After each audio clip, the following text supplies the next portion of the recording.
how to edit HubSpot landing pages. So first go to HubSpot, and then you can just hover your mouse over this icon here, and then you can just click on landing pages.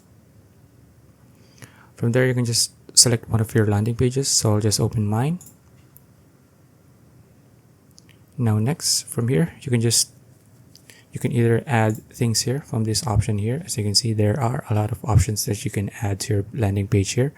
And then if you want to change the text, so just click on the text, and then you can just change the text from here. So for example, I want this dream to be in capital letters. So you can see now it's been updated here as well. If you want to change the heading level as well, you can just change it here. Now if you want to change the images, you can just click on it, and then you can just click on replace, and then just click on upload to upload your image from here.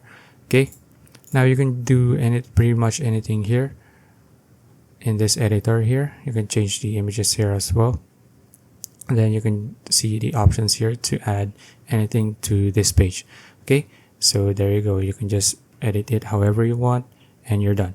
So that's it. If you found this video useful, please like and subscribe for more videos like this. See you in the next one.